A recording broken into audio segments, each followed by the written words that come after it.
Okay guys, so in this video, we're gonna see what strategies do we have when we are having to screw around a corner and we're limited in how much space. Ideally, we know that the optimal position is gonna be a staggered stance with your wrist in neutral. But if we have to go around, we're forced to bend our wrists. What I commonly see people doing is that. Now if you can see, the amount of flexion at this wrist is uncomfortable, especially you have to produce force with it, okay?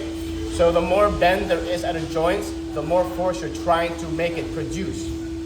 So moving on. What can we do? A few things to keep in mind. First of all, is how much distance we can minimize between the unit and our inside leg. So I'm gonna stand up and I'm gonna try and get as close to the unit as I can.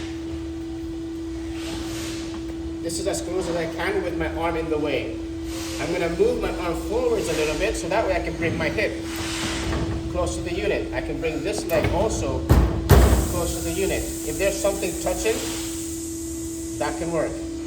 If there's something poking out here, maybe we wanna put something to pad over it. But for this sake, I'm gonna assume it's flat.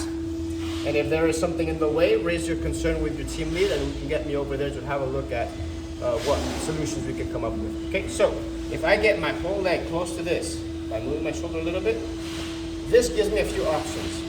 Okay, I can either take a step backwards with this leg, or I can take a step backwards with this leg.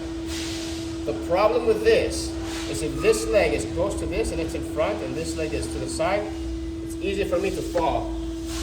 So notice how when I fall, this leg comes and catch me. So what we're gonna do is make this leg hold me instead. So I'm gonna take this leg back, and this way I don't fall. I'm not likely to fall.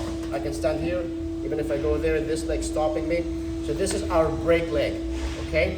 Now, I've got this line here to show 6 inches. This shows 12 inches, this shows 18. So I'm gonna assume worst case scenario, you don't have a lot of space, but there's a little bit of wiggle room to fit a drill, okay? Now with this bit, it's way too long to be within this distance. So a solution is to use a drill with a shorter bit, assuming that it's just something flat there. If there's a lot of depth, then that might warrant you using a longer bit to be able to reach back down there. Okay, but for this video, I'm gonna show you smaller bits, just so that I don't have to, stick out of a line. But both techniques can be used with both types of drill bits, okay? So, now that we're in this position, okay, remember, getting myself close to the unit as possible, taking a step back, it's important that I imagine that there's a rod sticking right through my pelvis. So I'm not split like this, and I'm not split like that. If I'm straight like that, there's a lot of twisting, not very optimal. So we're gonna keep it straight on, like a T-bone, okay? With my foot, not even that close in front, I can now bend my knee and I can rest my entire arm on my thigh, okay? It's important that I'm not too in front, that I'm hitting the side. I wanna rest on it, okay?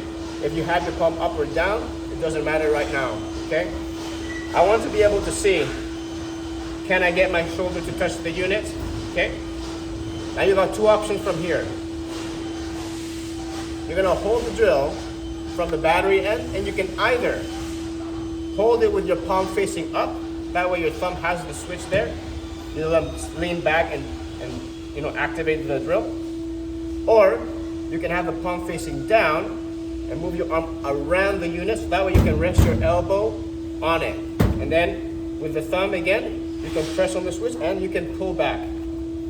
Okay, why do I not want to use this foot? Not only am I gonna fall to the sides, but there's nowhere to rest my arm, okay? Another reason why we want to hold this battery is if we hold this, we're forced to cross the midline of our body, and that places some strain. So by holding it from the base of the battery, you do not cross your midline as much. You may even just about touch it or get to, but you do not cross it, okay? Yeah, and that's how I get to around my knee height. Now, there are some demands to this position. You need the strength to support yourself with the knee bent. Okay? You need the flexibility in your hips to be able to take a lunge that allows you to go that deep. The longer the step, the less the strain on the knee. Let me show you an example from the side.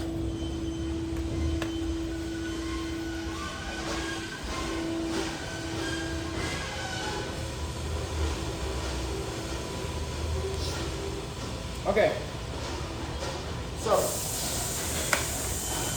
if I were to take a small step here, I am forced to have to bend my back so much more. You could even rest it on there. But not a lot of people have that type of balance or flexibility. So the longer step you have backwards, yeah, and this is within 6 inches, this then allows you, with all this flexibility, to comfortably just rest there. Not on your chest, but you can rest on your elbow, okay?